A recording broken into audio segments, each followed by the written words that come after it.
When I was pregnant with my son, now almost 2 years old, I remember feeling a lot of fear. Not fear about having a baby, but fear about something happening to my baby.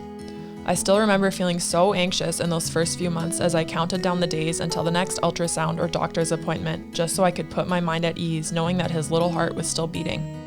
I realized quickly that no matter how badly I wanted to keep my growing baby safe, it really was out of my control. Thankfully, all was well, and I became a mom to a strong and healthy baby boy. I didn't expect the feelings of fear to continue after he was born. I thought that once I could see him, hold him, and touch him, the fearful thoughts would go away. But after he was born, a whole new set of worries came in. I remember waking up in the night often during those first few months feeling panicked that he might not be breathing.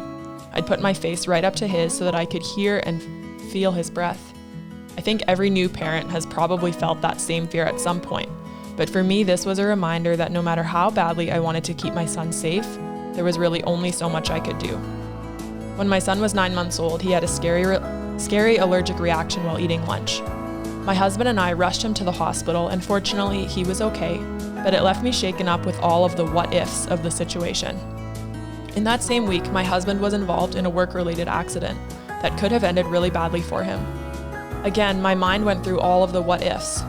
That week, I was reminded of how uncertain life can be, and it was a reminder to me that there is only so much I can do as a wife and mom to protect the ones I love most.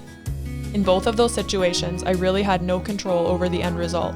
However, those two things also reminded me of a great truth. There is a God who controls the things I can't control. He is always with us and always watching over us. My son is still a toddler, and so he's almost always with either me or my husband. We control the majority of his environment, his routine, what he eats, who he spends time with. We are his safe place. But does this guarantee his safety? No. We can make sure he's buckled into his car seat correctly and that we follow the driving laws, but we can't guarantee there won't be an accident. We can feed him healthy foods and take care of him when he's sick, but we can't guarantee his health.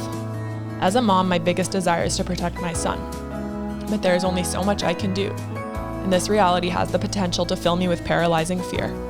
Yet it doesn't. Psalm 61 verses 2-3 says, "From the ends of the earth I will cry to you, O God. When my heart is overwhelmed, lead me to the rock that is higher than I, for you have been a refuge for me." When my fears about the future creep in and when life feels overwhelming, I have to make an active choice to turn to God and put my trust in Him, the rock. He is my refuge and my safe place, and He is in control. But sometimes the stories don't end well. Last October, I lost a dear friend to terminal cancer. She was a mom to 3 young boys. I still struggle with this. If God is in control, why would He allow her to die so young? Why would He leave 3 boys without their mom? I don't have the answers for that, but I do know that my friend, who knew and loved God, said on the day of her death that it was a good day. She knew that her time on earth was done and that she was about to enter into eternity in heaven.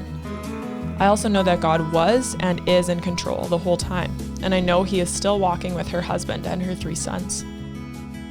So how do we trust God in those hard times? My favorite passage in the Bible is Isaiah 43 verses 1-2. This is what God says. "Do not fear, for I have redeemed you. I have summoned you by name, you are mine. When you pass through the waters, I will be with you, and when you pass through the rivers, they will not sweep over you. When you walk through the fire, you will not be burned. The flames will not set you ablaze." These promises have given me hope through the most difficult times in my life. First, God tells us not to fear, and then He promises that when we walk through the fires and the floods of life, that we will not be burned and we will not drown. You might find yourself in the middle of a fire or a flood right now. Grief, illness, infertility, struggles in your marriage, financial hardship, strained relationships. It might feel like you'll never make it to the other side alive. But remember God's promise. Even though you walk through the fires and the floods, you will not be burned and you will not drown. The end result might not look the way you hoped it would. You might be feeling angry, lonely, or disappointed. But I know for certain that God walks with us through our most dark and difficult times. This is the hope that I cling to. When the next flood or fire comes my way, I know I'll make it to the other side, even if it feels impossible and even if the end result isn't what I wanted. I can't control the future, but I know the one who does. The future doesn't seem quite as scary when I know there is a good and loving God who is over it all. When fear creeps in, I remember God's promises to me. He will be with me, and the waters and the flames will not consume me.